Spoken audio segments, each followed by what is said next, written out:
plus naturel d'organiser une riposte avec ce qui est proposé comme activité. Je rappelle dans les attaques du service public et la difficulté qu'on va aborder ces élections, il y a le logement social aussi, qui aujourd'hui voit avec cette nouvelle loi une dégression assez importante. La bataille du logement est venue aujourd'hui, une bataille qui est reprise par beaucoup d'associations. Donc c'est à mettre aussi dans la défense du service public, car nous aurons des élections aussi au mois de décembre des locataires, pour avoir une représentation, y compris aujourd'hui avec la CGT qui est présente dans pas mal de conseils d'administration. Sur Zemmour, moi je rappelle effectivement, malgré toute la communication qui est faite, il y a quand même 15 historiens, dont ceux qui travaillent aussi avec la CGT, comme Nicolas Hochfenstadt, qui ont répondu à toutes ces conneries déversées depuis des mois. C'est à prendre, c'est un petit livre qui est en librairie aussi à 3,50 €. Et c'est une bonne chose dans ces périodes où l'affrontement est malgré tout, et malgré toutes ces bêtises déversées, difficile. Par rapport au racisme qui se développe, par rapport aussi à l'antisémitisme qui se développe aussi. On le voit dans le quartier, si les Arabes commencent à avoir peur, comme j'ai vu dans certains quartiers, on peut croire que c'est en prise. Les bonnes nouvelles, c'est malgré tout tous les sondages, il y en a un qui dit que la France, une grande partie des gens, redonne du corps à la lutte des classes. Plus de X%, une grande majorité des gens sont d'accord qu'il y a toujours lutte des classes en France. Donc c'est quand même une bataille d'idées très importante où la rue et les débats seront nécessaires dans les mois qui viennent. Je pensais à trois dates. 1920. Une campagne contre les Italiens qui venaient manger le pain des Français, avec des écriteaux interdits aux chiens et aux ritales.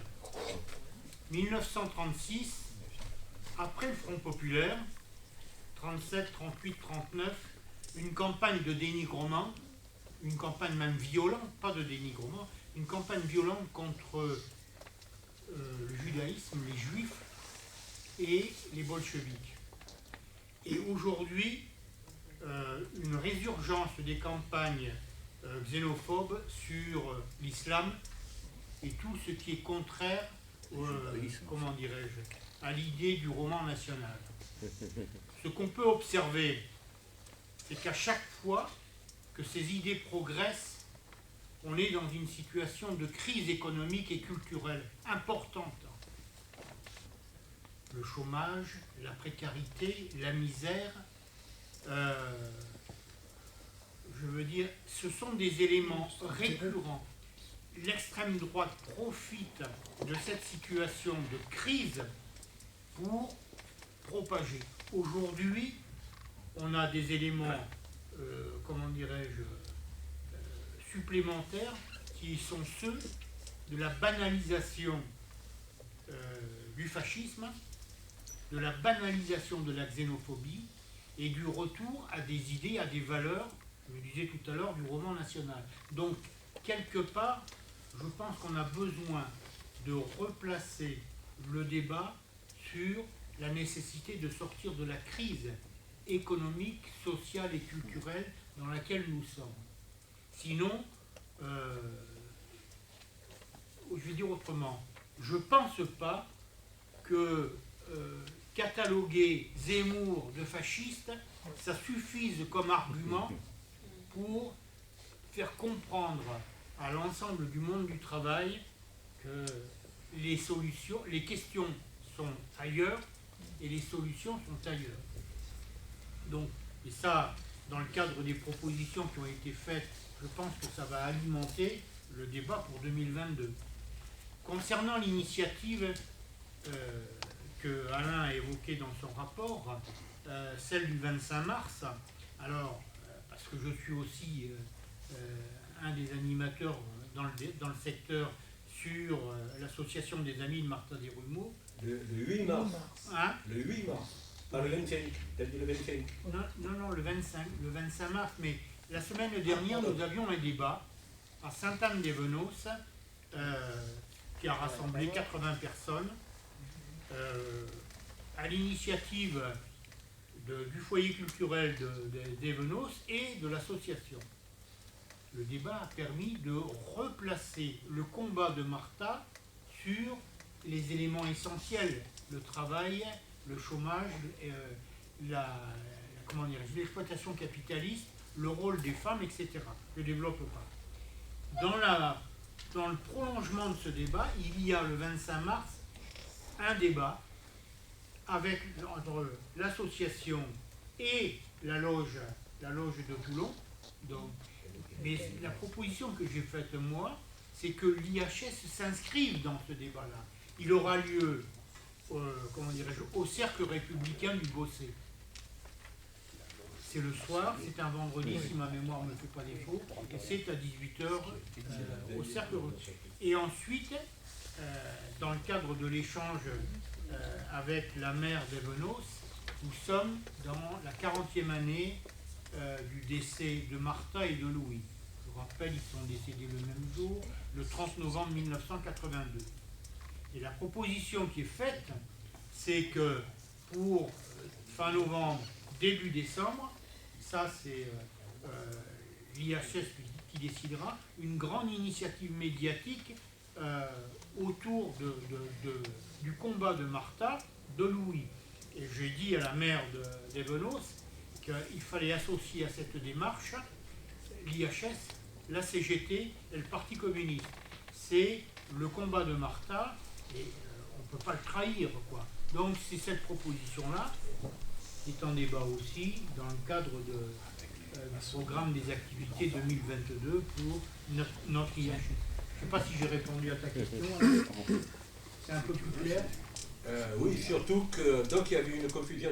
Juste pour m'inscrire, disons, dans la discussion et dans le prolongement de ce qui vient d'être dit et du rôle donc de l'IHS CGT en général, de l'IHS CGT 83 en particulier. Donc je crois qu'il faut saluer le travail parce que telle n'est pas la réalité dans tous les départements malheureusement.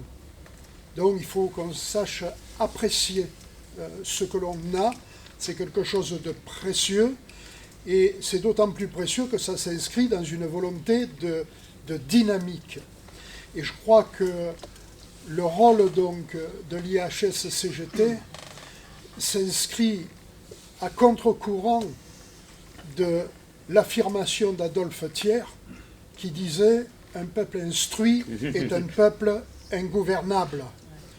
Sachons tirer leçons et enseignements de nos adversaires de classe. C'est donc, au travers des paroles d'Adolphe Thiers, l'encouragement à créer toutes les conditions pour ne pas laisser à nos adversaires le soin d'écrire, réécrire ou inventer l'histoire. Et c'est en ce sens que, par rapport à Martha Desrumaux, personnellement aussi, quand j'entends que l'initiative est lancée par une loge maçonnique,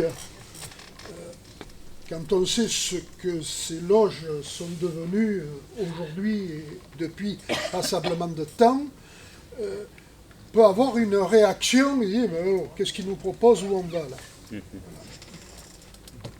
Ben, au contraire, il faut aller à un moment donné croiser le fer et ne pas laisser justement à d'autres le soin de porter notre histoire, notre bien commun, notre héritage. Voilà. Et je trouve courageux de la part de l'IHS-CGT eh bien, de dire oui, nous revendiquons d'avoir toute notre place dans cette discussion, dans ce débat, dans cet échange, d'autant plus que la démarche de l'IHS-CGT n'est pas une démarche historique poussiéreuse et figée, c'est au contraire s'emparer pleinement de l'expérience historique pour vivre le présent et construire l'avenir. Et ça, cette conception me paraît effectivement fondamentale. En ce qui, bon, moi je suis entièrement d'accord avec tout ce qu'a dit Alain, hein. J'approuve le rapport d'activité. Plus fort, plus fort. Arrête de fumer, oh. Mets-toi debout. Mets-toi debout. Donc pas de micro. Il va falloir qu'on les laisse Faut pas en acheter. Ah, On n'a pas vu une grosse feuille de papier, on conne.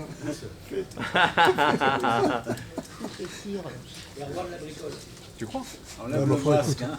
souffle dessus. Essaye. J'ai levé le masque. Ça marche pas, je crois. Ça marche pas. Souffle dedans pour voir. Donc je vais essayer de parler très fort. En ce qui concerne la présence... Non, je vais pas me Mets-toi mettre droit. debout. En ce qui concerne la présence de l'IHS pour les stages syndicaux, a priori, le vendredi, il y a une journée dans les stages syndicaux qui est consacrée à l'étude du mouvement syndical et de la CGT en particulier. Il n'y a rien qui empêche, à mon avis, ça m'est arrivé d'intervenir d'ailleurs à la Seine avant que l'IHS soit créé. Il n'y a rien qui empêche que des copains de l'IHS se proposent comme formateurs pour cette journée du vendredi. Comme ça, carrément, pas la peine d'être invité, on devient un formateur. Après, par rapport à ce que vient de dire le copain, là, qu'on soit invité à une conférence avec le Grand Orient de France, ça ne me dérange pas, parce que dans la mesure où quand même le Grand Orient de France, c'est pas la loge P2 d'Italie. Pas encore, même si effectivement il y a des évolutions. Ensuite, sur Zemmour. Alors, effectivement, sur Zemmour et l'extrême droite en général, il ne suffit pas de dire que Zemmour, c'est un fasciste, ça ne nous mènera pas loin. Ceci étant, malgré tout, je pense qu'il faut le dire. Parce que je me demande depuis pas mal de temps quand même comment Bolloré nous a sorti ce mec-là. À mon avis, il est juste là pour faire passer Marine Le Pen pour quelqu'un de présentable. Mais si vous lisez tout ce qu'écrit Zemmour depuis quelque temps, vous remplacez islam par juif et islamisation par judéo-bolchevique, vous avez du Goebbels. C'est malheureux à dire, mais c'est comme ça, quoi. Et moi, je n'en reviens pas que quelqu'un qui dit lui-même qu'il descend d'une famille berbère, qu'il ne peut pas être pro-nazi puisqu'il est de confession israélite, et qui nous demande de baptiser nos enfants de prénoms catholiques du calendrier, il faut quand même lui rappeler que dans le calendrier catholique, il y a une Sainte Raïssa et un Saint Mohamed, quoi. Et dernière chose, par rapport à son amour, entre guillemets, pour Pétain. Hier, je me suis amusé à écrire un truc sur Facebook. Le père de Zemmour était un juif d'Algérie. En 1940, une des premières mesures de Pétain, c'est d'abolir le décret Crémieux et donc d'enlever la nationalité française à tous les juifs d'Algérie. Donc le père de Zemmour n'est plus français. Et, toujours pareil, le statut des juifs, le statut des juifs qui est proclamé par Pétain le 7 octobre 40, je crois de mémoire, hein, interdit à tous ceux qui sont pas nés de parents français d'être fonctionnaires, de travailler dans la presse et compagnie, quoi. Autrement dit, si les mesures de Pétain que Zemmour et Motin étaient encore en vigueur aujourd'hui, ils ne pourraient pas être candidats à la présidence de la République. Voilà, donc, ça c'est pour rire. Hein.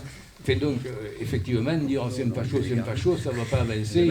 Il faut mettre ça en rapport avec l'extrême droite. C'est comme le disait le copain, quand il y a une crise, les gens choisissent un bouc émissaire.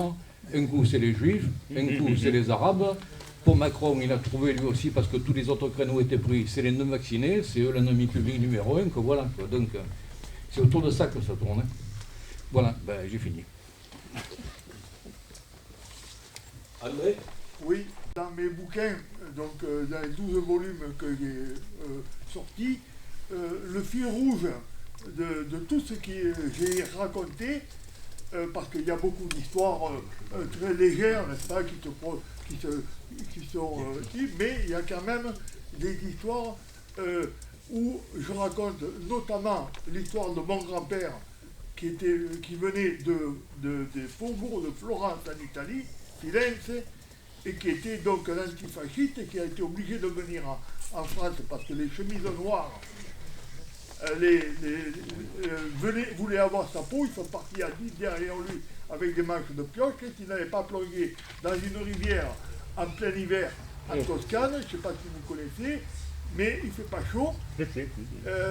Donc je ne serai pas là en train de vous en parler, n'est-ce pas? Hein? Donc, quant à mon père, n'en parlons pas. Lui, bon, il est venu avec le reste de la famille, n'est-ce pas? Il a été exploité, n'est-ce pas, etc. N'en parlons pas. Ça me fait souvenir que mon oncle, un de mes oncles, parlait, quand il rencontrait un gars qui s'appelait Martini, qui habitait à Olioul, et en rentrant, il disait « Football italiano in Francia ». C'était un slogan de Mussolini qui disait que « Fourbe l'italien en France ». Oui, et ça les faisait rire tous les deux d'ailleurs, hein, parce que le nommé Martini d'ailleurs a été mis en prison par les séides de Pétain, n'est-ce pas? Bon, n'en parlons pas.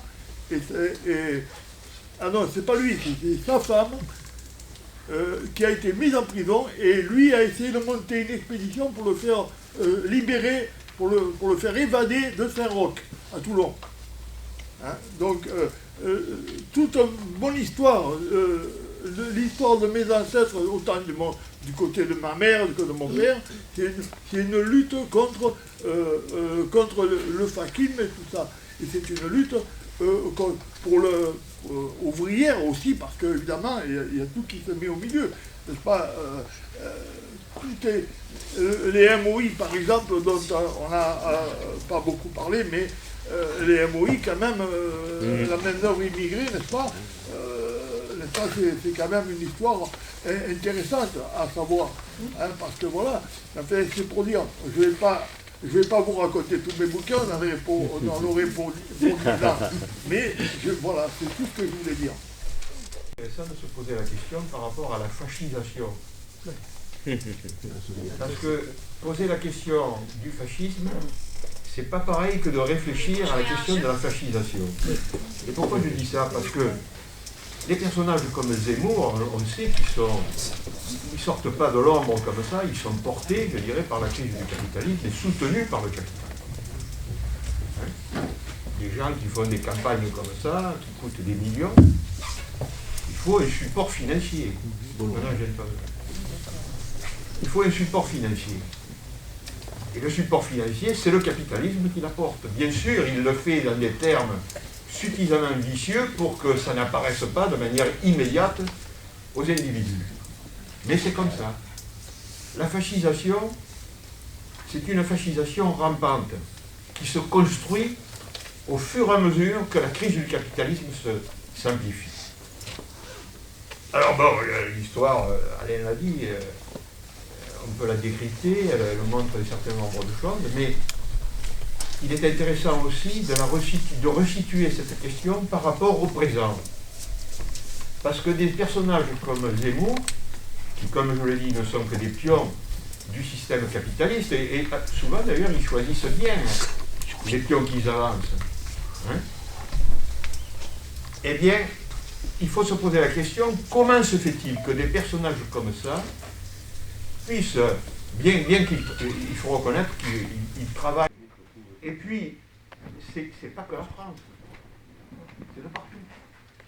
La montée de la fascisation, elle est mondiale.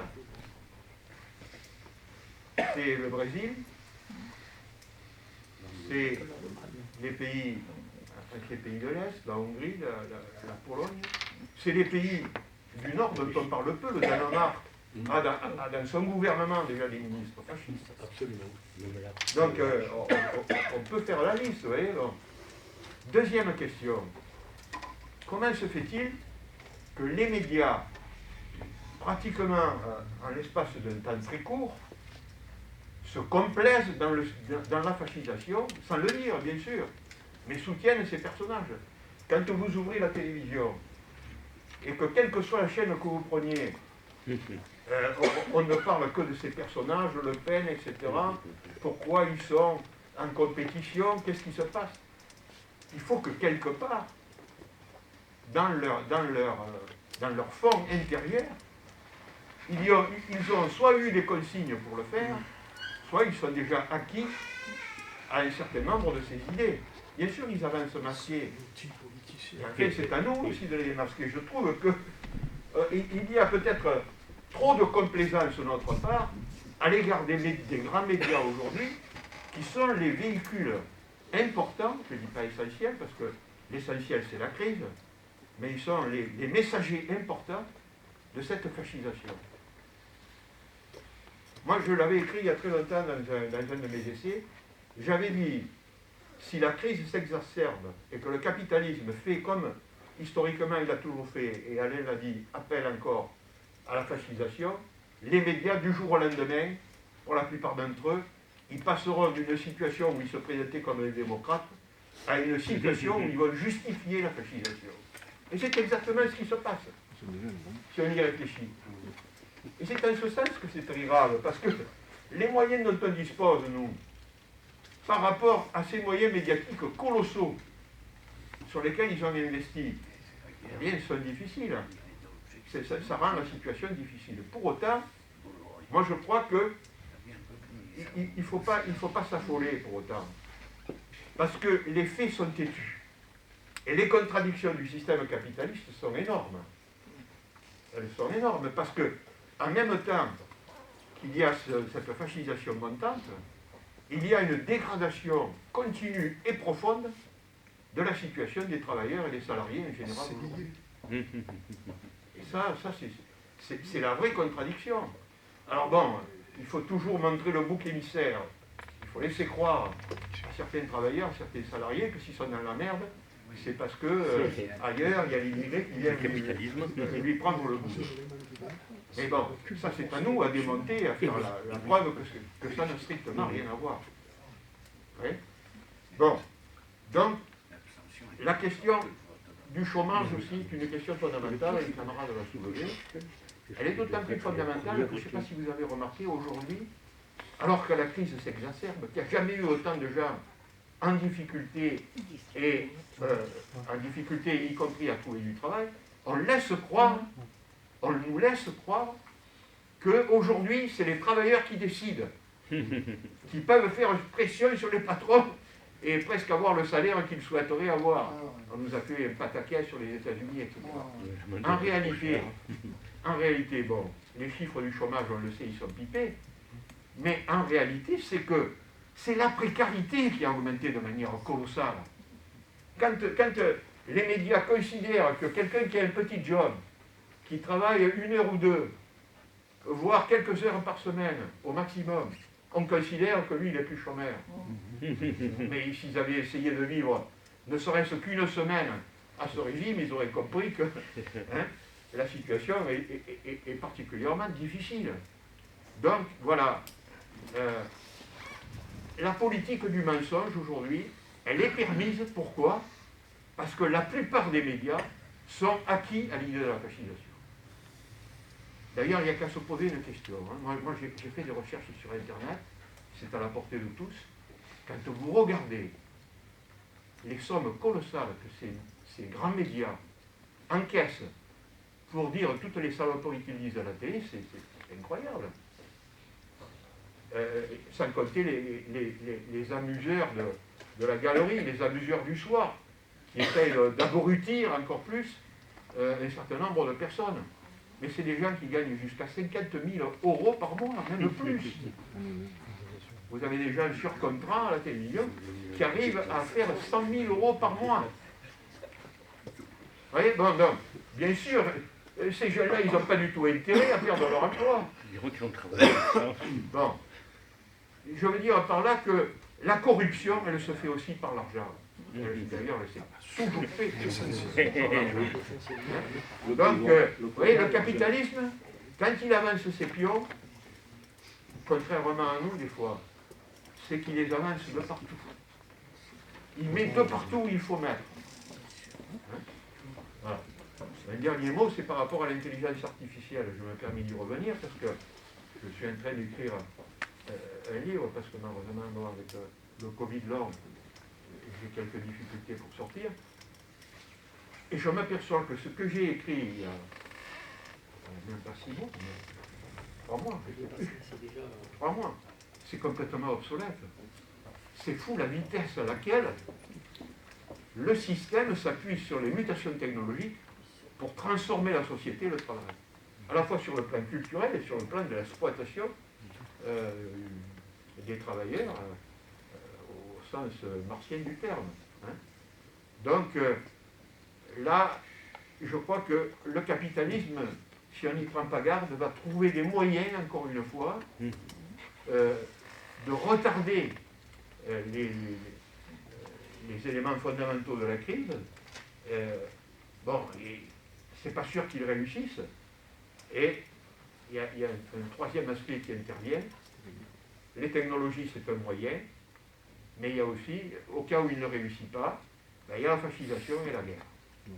Voilà, on est arrivé à cette situation critique, cette contradiction maximum, qui fait qu'on a besoin plus que jamais de faire ce travail fondamental de mémoire, d'intervention sur des positions de classe, essayer de rassembler au maximum les travailleurs, de les éclairer, et même si ça paraît une goutte d'eau dans l'océan compte tenu des moyens qu'ils ont, eh bien, disons-nous que malgré tout, en faisant ça, il restera toujours quelque chose, et d'autre part, comme les faits sont têtus, comme les gens à un moment donné vont se trouver quand même amenés à une réflexion autre que celle qu'ils ont aujourd'hui, eh bien, tout ce qu'on a avancé servira, je l'espère, à surmonter ces difficultés.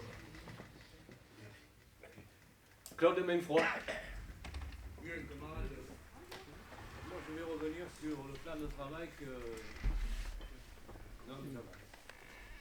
qui vous est proposé. Alors, bien sûr, la première initiative, c'est le 26 mars, et ça a fait l'objet de pas mal d'interventions. Je resterai là. Par contre, moi, il y en a une qui m'a interpellé. C'est la dernière, c'est concernant les élections dans les services publics et surtout dans la fonction hospitalière et tout et tout. Et au cours de l'année, il y aura aussi des corporations qui seront amenées à se prononcer à travers des élections. Et la SNCF, il y aura encore des élections puisque c'est programmé pour certainement l'automne aussi. Je dis ça pourquoi? Parce qu'il ne faudra pas se manquer là. Quand je parle de la fonction, c'est la première place que la CGT doit reconquérir. Ces élections du mois de décembre, c'est 5 millions de salariés. 5 millions. Hein? Donc, quand on dit qu'il va falloir que l'IHS prenne contact avec les organisations, territoires, hospitalières, d'État, se relier comme pourra faire avec ces structures, l'apport de l'Institut pour qu'on puisse également leur donner un coup de main, parce que quand même, on pourra être disponible pour aller peut-être faire des tournées de chantier avec eux, avec l'expérience que nous avons depuis quelques années. Moi, je pense que ce sont des choses à méditer. On est au début de l'année, mais vous savez, ça va tellement vite. Alors c'est vrai qu'on est mobilisé. Dans 60 et quelques jours, c'est les élections présidentielles. 47 jours après, c'est les élections législatives. Bien sûr, on ne pourra pas y déroger. Mais quand même, camarades, gardons à l'esprit le programme et les informations que Alain vous a données à travers son rapport. Il faut méditer sur tout ça. Et je le répète, ça va tellement vite que peut-être on aura besoin de tout le monde, qu'il soit membre du conseil d'administration ou simplement adhérent de l'IHF. J'en arrête là. Merci. Franck ? Peut-être le micro. Moi. Là, il est là, le micro.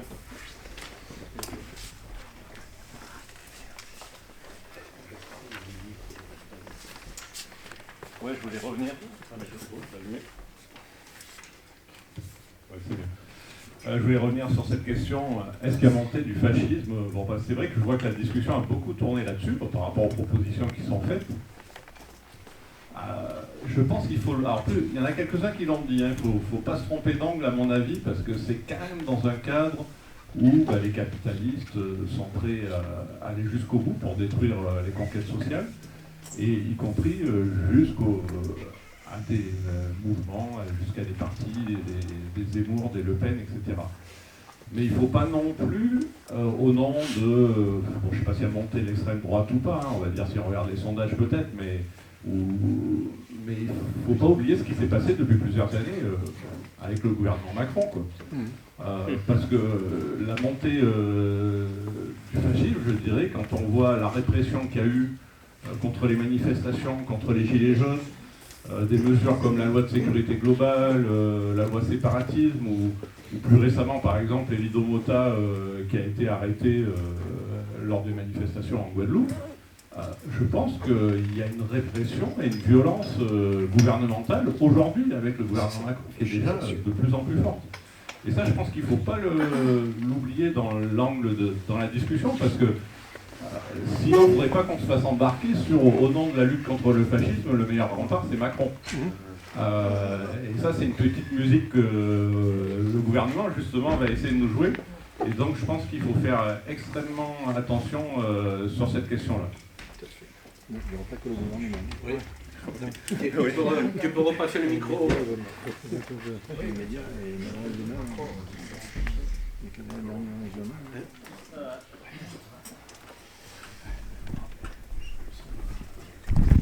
Oui, je pense qu'effectivement, l'histoire du fascisme n'est pas séparée de, moi j'appelle ça l'autoritarisme. Le fascisme est une des déclinaisons des régimes autoritaires. Sûrement la pire. Mais l'autoritarisme, on en a déjà plein de bouts aujourd'hui. Tu viens de le rappeler dans un certain nombre de lois qui ont été votées. Quelque part, le contrôle sanitaire qui est en place en fait tout à fait partie quand même. C'est-à-dire qu'il faut quand même se poser la question, est-ce que le contrôle des populations aujourd'hui, d'un point de vue sanitaire, est justifié uniquement par des raisons sanitaires? Le rêve de l'autoritarisme, on va dire, pour faire une caricature à la chinoise, de contrôler les gens par les drones, par la reconnaissance faciale, etc. Aujourd'hui, le gouvernement s'y colle. Il a tenté à part 3 fois de rendre légale la surveillance par drone. Par 2 fois, il a perdu. La 3e fois, il a gagné quand même. Et c'est pas un détail, quoi. Et aujourd'hui, il travaille sur quoi? La reconnaissance faciale et la reconnaissance des comportements dans la rue. Moi, ça me rappelle effectivement ce qui se passe dans certains pays autoritaires où si tu ne traverses pas dans les clous, tu as un malus quand même. Et puis tes droits sont diminués après. Il y a quelques inquiétudes à avoir. Alors, je ne vais pas reprendre tout ce qu'a dit brillamment André sur effectivement le fascisme et l'autoritarisme sur des bases sociales. Je crois qu'on est tous convaincus là-dessus. C'est la crise, parce que c'est une crise du capitalisme, pas la crise des plus riches, hein, ça c'est clair. Il n'y a pas de problème, au contraire, tout va encore mieux que ça n'a jamais été. Mais la crise de l'immense majorité des gens, où on voit effectivement une condition de revenus et du partage des richesses qui ne s'améliore pas, c'est le moins qu'on puisse dire, et la montée de la précarité. Alors évidemment, l'autoritarisme, le fascisme, ça s'appuie sur la montée des inquiétudes. Inquiétudes sociales, l'angoisse du demain, l'angoisse de la fin du mois. Moi, je voudrais rappeler qu'il y a aussi d'autres inquiétudes dans notre société. Quand je dis notre société, c'est à l'échelle mondiale. Il y a tout simplement des trucs comme, je m'excuse, je suis aussi écologiste, mais il y a aussi l'inquiétude climatique, il y a toutes les inquiétudes environnementales, il y a toutes les inquiétudes qui sont liées tout simplement aussi aux relations hommes-femmes. Je voudrais quand même rappeler que les manifestations contre le mariage pour tous, c'est pas un détail, c'est pas 3 pelés dans l'arbre. C'est des millions de gens, quand même. Enfin des milliers de gens. La question LGBT, enfin, de toutes les sexualités, je veux dire marginales, je vais me faire haïr par plein de gens, enfin, tant pis, je le dis, je l'avoue. Mais on voit bien que dans nos sociétés, le monde bouge quoi, sur ces sujets-là. Et ça suscite de l'angoisse de tout le monde, y compris de moi. Quoi. Donc on a plein de sujets d'inquiétude. Il y a l'inquiétude sociale, je fais ça. Il y a aussi tout un tas d'autres inquiétudes qui se développent quand même. Et puis, André l'a rappelé, il y a aussi des inquiétudes technologiques qui ne sont pas des détails. Moi, je me souviens, à un moment donné, dans ma jeunesse, on commençait à discuter, est-ce que les banquiers, les salariés des banques vont garder leur emploi? Aujourd'hui, dans les banques, non, il n'y en a plus. C'est des guichets automatiques de partout. Et ce n'est qu'un début. Hein. La robotisation, la numérisation, on sait très bien que nos sociétés, nos activités économiques, nos emplois vont se transformer. Ce qui crée pour le moins beaucoup d'inquiétudes quand même. Et en particulier chez les gens qui sont en activité. Moi j'ai le bonheur d'être à la retraite. comme quelques autres ici, mais pour les salariés, il y a beaucoup d'inquiétudes à avoir. J'évoquais l'évolution climatique. Aujourd'hui, on voit que des luttes, que ce soit à Gardanne ou sur les raffineries, sur plein de sujets, on s'aperçoit que sous des prétextes environnementaux, un grand nombre d'acquis, de choses traditionnelles sont remises en place. Moi, dans ma jeunesse, il y a eu la fin des mines, la fin de la sidérurgie. Et bien aujourd'hui, on a la même chose. J'ai peur que ce soit même la même chose en pire quand même. Donc ce que je voudrais dire, c'est qu'on a des acquis historiques bien connus sur effectivement la montée de l'autoritarisme, la montée du fascisme. Et effectivement, l'histoire sociale, pour nous, c'est essentiel. Et comme ça a été dit tout à l'heure, éduquer, informer, partager cette expérience, c'est essentiel. Mais on a aussi des inquiétudes nouvelles. Donc il faut aussi s'y préparer quand même. Il ne faut pas les oublier. Alors moi, je ne sais pas... la mutation environnementale, la mutation sociologique qui est en train de se passer, je n'ai pas d'exemple dans ma vie quand j'étais jeune. Je ne suis pas assez vieux, peut-être qu'autrefois, il y a quelques millions d'années, il y a eu aussi comme ça des effondrements de la biodiversité, mais moi je ne m'en rappelle plus.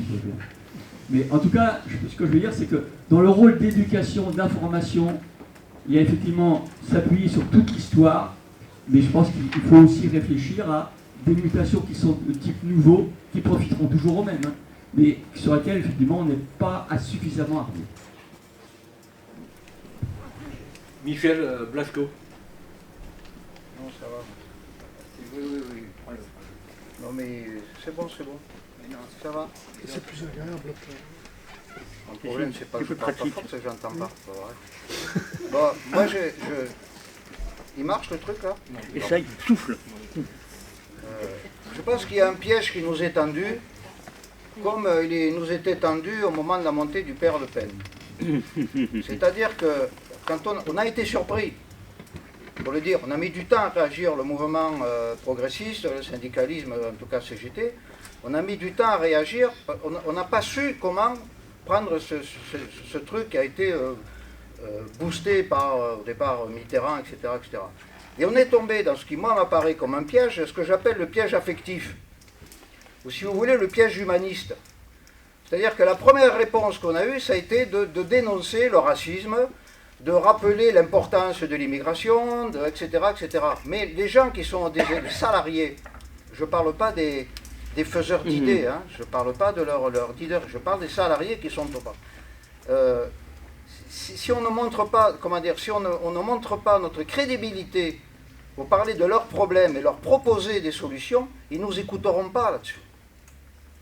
Moi, mon souci, c'est quel lien on peut faire, comment passer de ce dont nous sommes en train de parler, là, hein, ce que le copain appelle la fascisation, je suis absolument d'accord avec cette approche, cette espèce de métastase, hein, de la feuille de paye à la dénonciation des politiques d'extrême droite.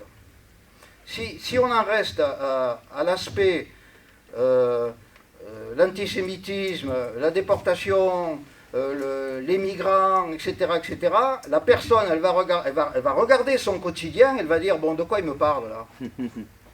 Voilà. Et moi, mon souci, c'est, comme syndicaliste, comment je peux aider cette personne à faire le lien entre la vie qu'elle mène, qui est désespérée, c'est-à-dire dont elle n'attend plus rien, parce que c'est tous pareils, hein, tous pourris, hein, et justement la tromperie de l'extrême droite, leur discours pseudo-social, etc., pour effectivement l'amener à réfléchir sur le discours d'un Zemmour, d'un Le Pen, de tout ce qu'on veut, de Trump, etc., etc. C'est ça, moi, le défi du syndicalisme. Parce que on peut parler histoire pendant longtemps. Je pense que chacun ici est suffisamment armé pour parler de l'histoire, on va dire, l'histoire historique, je veux dire, hein, excusez-moi. Bon. Mais après, faut aider les salariés à faire le lien entre la montée de ce que nous voyons et leur quotidien. Ensuite, attention, comment dire, il y a du potentiel quand même. Il y a du potentiel parce que si j'en reste sur l'expression politique, les abstentionnistes, les salariés qui sont trompés par le discours pseudo-social de l'extrême droite, ce n'est pas des fascistes. Ce sont des gens qui sont trompés ou qui en ont ras la casquette. Donc ils n'ont pas basculé dans le camp fasciste ou d'extrême droite sous toutes ses formes. hein, les formes nationales qu'il a, les formes spécifiques. Donc ces gens-là, c'est justement à eux, c'est eux qu'il faut aider à faire le lien entre le discours qui les trompe et comment s'en sortir, comment sortir de leur réalité. Moi, c'est ça que j'appelle le piège qui nous est tendu, c'est le piège affectif ou humaniste. Voilà, parler des migrants, des juifs, etc. Ouais, mais moi j'ai 900 € par mois, là, tu m'expliques comment je fais, là, tu comprends? Lui, il dit qu'il va me payer plus. Alors tes migrants, hein, puis c'est vrai, hein, ils sont nombreux, ils prennent mon boulot. Bon, c'est pas vrai, hein, voilà.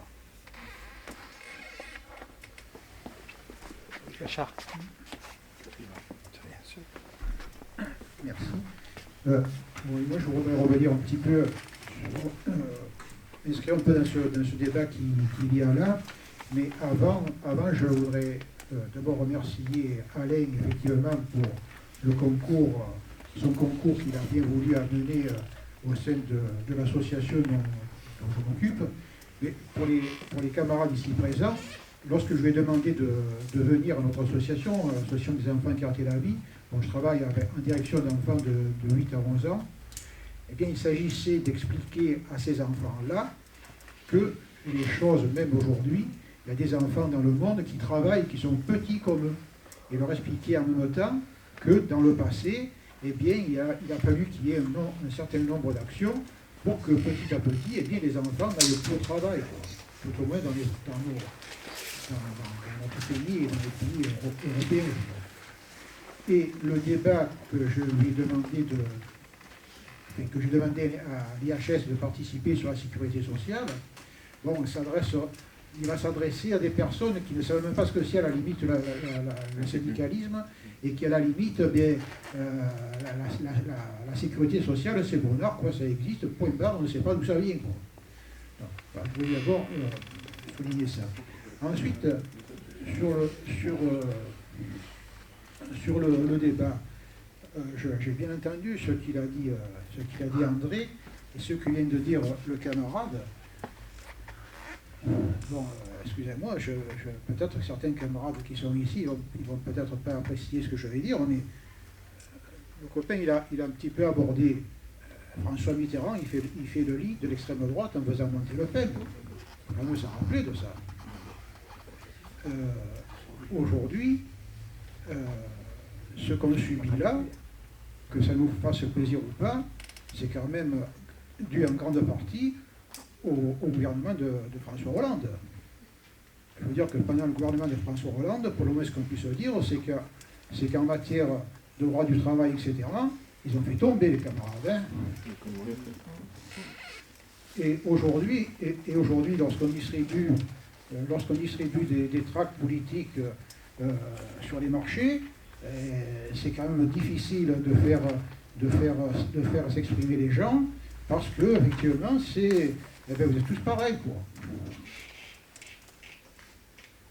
Et ce que je voudrais dire également, c'est que après, à partir du moment que